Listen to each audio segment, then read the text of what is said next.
سلام، من اومدم با آنباکس می 11 آی، یکی از قوی ترین گوشی های شیائومی. ببینید می 11 آی و از شبکه پرسرعت 5G هم پشتیبانی میکنه.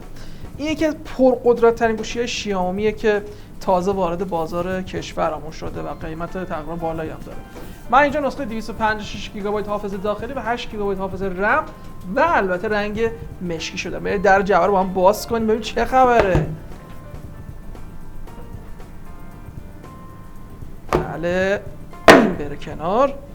خب یه دیوایدر طبق معمول. توی این دیوایدر اول از همه سوزن خارج کردن سیم کارت رو داریم.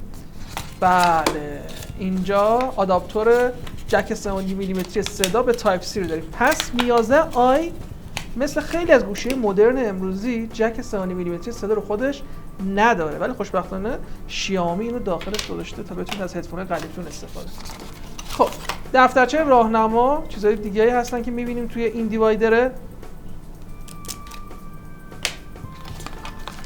بعد دیگه چی داریم اینجا؟ یه قاب ژله‌ای مطمئناً هست و شفاف. بله، همونطور که می‌بینید یه قاب نرم و شفاف رو داریم که برای محافظت از این گوشیتون بهتر استفاده کنید ازش. بریم گوشی رو در بیاریم ببینیم که چه خبره. می 11 آی اینجا یه سری مشخصات نوشته. سنسور دوربین 108 مگاپیکسلی می‌بینید، صفحه نمایش 120 هرتزی امولد و گل سرسبد این گوشی اسنپ دراگون 888. خب من برچسب گوشی رو باز کنم. گوشی باز هم برنامه. اوه چقدر شبیه پوکو افتیریه، اصلا خودشه، هیچ تفاوتی نمیکنه از ظاهری و طراحی.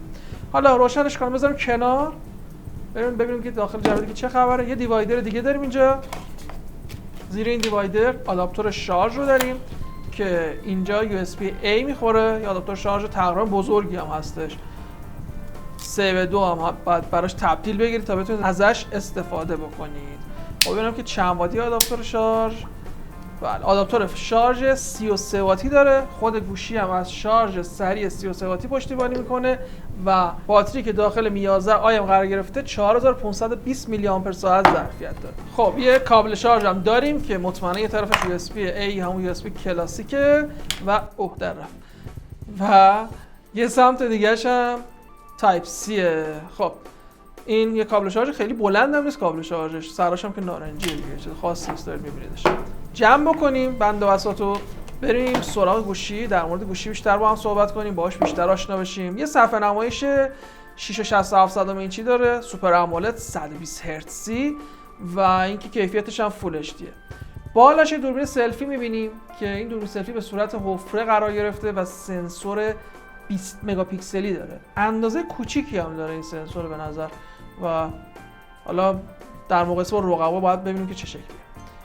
بالای گوشی دو ردیف سوراخ داریم. بابا چقدر شبیه پوکو افتیریه. دو تا ردیف سوراخ داریم که یکیش بسته است که خب درگاه اینفرارده و یکی میکروفون دوم هستن و اسپیکر دوم. سمت راست گوشی کلید ولو و کلید پاور رو می‌بینید که کلید پاور مشخصه که سنسور اثر انگشت هم هستش. اینجا فریم دستگاه یه مقدار بزرگتر شده. پایین گوشی درگاه تایپ سی، درگاه سیم کارت‌ها، میکروفون اصلی و اسپیکر اصلی دیده میشن و سمت چپ هم هیچ گزینه‌ای روی این فریم پلاستیکی نیستش. قاب پشتی از شیشه ساخته شده که طراحی براق داره، کاش مات بود واقعا. گوشی خوش دستی به نظر میاد، مثل همون پوکو افتیری.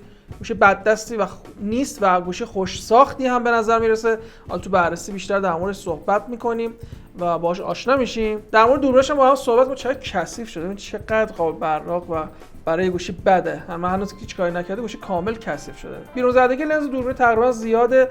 3 تا لنز تو قاب پشتیه برای دوربین اصلی 108 مگاپیکسلی، 8 مگاپیکسلی اولترا واید و 5 مگاپیکسلی ماکرو. این گوشی توانایی فیلم برداری 8K رو هم داره.